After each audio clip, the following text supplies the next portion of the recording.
a fun place, and I'm loving these. And I need to silence my phone.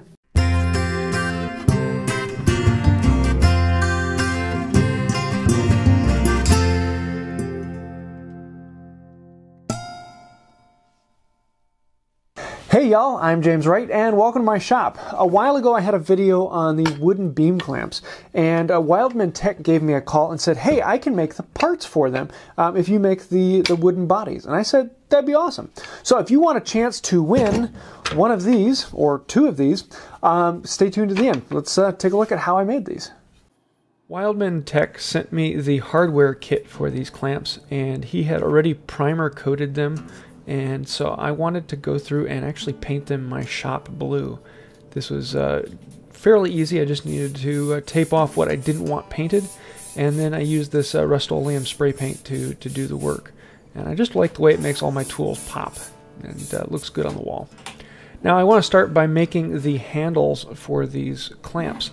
And they need to be about 1.25 inches by 1.25 inches, and they're going to be octagonal with 8 sides. I guess that's what octagonal means. So I need to make material that's at least 1.25 inches thick. And everything I have on hand is 4 or 5/4. And that 5/4 might work, but it's 5/4 rough. So I figured I'd take some of the 3/4, flatten down one side, and I could use that to then glue it together to get thick enough stock. Before gluing it together, I decided to rip it down into strips 1.5 inches wide, so that I would be gluing together the strips and rather than having to rip the stock down after it had been glued up. So once I have the strips cut, and they're about 18 inches long, I can glue them together to get myself 2 sticks that are approximately 1.5 inches by 1.5 inches. Let those sit overnight, and I'll have some nice stock ready to shape into the handles. Now, in order to make these octagonal, I needed to plane down 2 sides that were 90 degrees to each other, nice and smooth, and make them feel good. I like them nice and smooth feeling. And then I have my pattern that I printed out, and I can then trace out on one corner already, so I don't have to plane down those 2 sides. And you can see everything else I need to remove as waste. So once I have that mark made on both ends of the stick, I can just start planing down to the marks I made. This I thought would take quite a bit more time than it did, because there's a lot of waste to cover on the far side. But it actually went very quickly. Each stick only took about 10 minutes or so. And I just went one side at a time and then would rotate it until the next side was up, and then plane down to that line. And as long as I had a fairly thick and heavy cut, it went very quickly.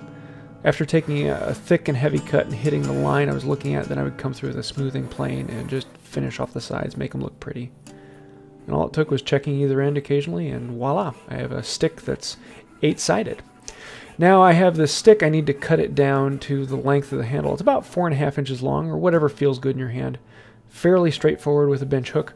And then to put a heavy chamfer on both ends of all 8 sides. Fairly quick and easy to do with a block plane. Makes it look good, makes it feel good. Now I need to attach it to the hardware, and this just meant putting a hole in that was like 15-30 seconds, I think was the size. Next up, let's start working on the beams. So I can actually plane down one side completely smooth so that I can run the marking gauge on and make my thickness. Or I can use this self-planing board. But you know, this saw is so much fun. It's even enough fun that my wife wanted to get onto it, and my wife never comes in the shop. It was kind of a joy to have her in the shop and kind of playing around with this. And yeah. But once I had all of the sticks rough cut to size, I needed to dimension them. And the dimension is actually judged by the hardware I have on hand, and so it needed to be precisely about 7/8 of an inch thick by about 1.75 inches tall. So I can use my marking gauge to mark out the thickness and then plane it down to shape. I did an entire video on dimensioning lumber before, so if that's something you're interested in, you can see that video. But once they've all been dimensioned to shape, I can then slide the hardware on and make sure that they are the correct shape. Now I need to gang cut all of the grooves that hold the dead man on the clamp, so that there's a place that it will catch. And I do this by just taking a crosscut saw and cutting either side of the dado. Just make a line with the square and pencil and then cut down about 1/4 inch on either side. Then come in with a chisel and remove the waste.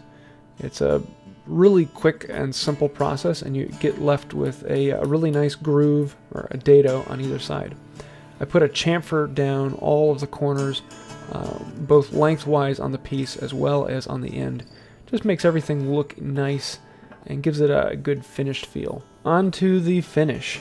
I'm just using my normal boiled linseed oil and paste wax finish. I've done several videos on how I do this, so it's not something I want to go into detail, but I love the way it makes the hand tools feel when it's done. The one last step, the one last thing I need to make are the pads that go on the ends of the clamps so that I'm not damaging the wood. And I'm just using some pine. I believe that this is Douglas fir, so a little bit harder than your normal soft pine, but it works well. I'm pre-drilling out the holes to secure them to the end pieces, and then putting in small brass screws so that they don't move around and I don't have to think about them. They're also easy to replace then, so I'm not messing with any glues. I need to put the handles onto the hardware, and once the finish has been on and cured, I can then rough up the surface of the steel and epoxy them on. I'm just using a simple 5-minute epoxy, letting it drip down into the holes, and then pushing the steel down in. It takes a little bit of finagling to get into that tight of a hole. You have to twist and turn and push. But once you get it down all the way, you end up with a really nice seal, and it will hold beautifully. The last step is assembly. I just have one small brass screw that holds into the bottom of the threaded piece, and then you can slide on the other two, and there you go. You have a beam clamp. And these are a joy to use. They are just so much fun, and they look great on your wall. It makes your shop just look that much more fun. So there you have it. These are fairly simple, straightforward to build. I love the octagonal handles. They feel good in the hand, and these will look great on the wall. And yeah, I love these wooden beam clamps. They're just fun, and that's really what the wood shop is all about to me. It's fun. So if you want to win a pair of these, you have 2 chances. Number 1 on my channel, and number 2 on Wildman Tech's channel. And definitely go check out his channel. He has all of the information on how to make these metal pieces, and does a really great job on it. I'm loving the way they came out. They're gorgeous, and thank you, man. They're awesome. So if you want to win a pair on my channel, all you have to do is 2 things. Number 1, be subscribed to the channel, and number 2, leave a comment below, and that will enter you into the drawing. That's all you have to do. I will be giving away a pair, and then you can go over to his channel and also enter a prize over there. So theoretically, someone could win both pairs, and but chances of that are pretty slim.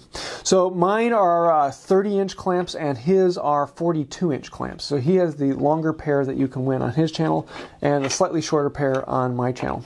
So on Christmas Day, I will be putting a video out announcing who won a pair of beam clamps on this channel, and go check out Wildman Tech's channel for what you need to do to win a pair on his channel. So that's about it for this day. I hope you like it. This was a really fun video. These are just, I'm flabbergasted with how they came out. They're really, really good. And I'm looking forward to hanging them up on my wall and having them there in the future. If you like this video, please hit like and think about subscribing. Also, I want to say a huge thank you to the patrons on Patreon. You guys are really one of the major reasons why this channel is still here. So thank you for that. If you want to find out more, you can click the link over here. And if you did like this video, feel free to check out one of my others. You might find something you like there. And until next time, have a wonderful day.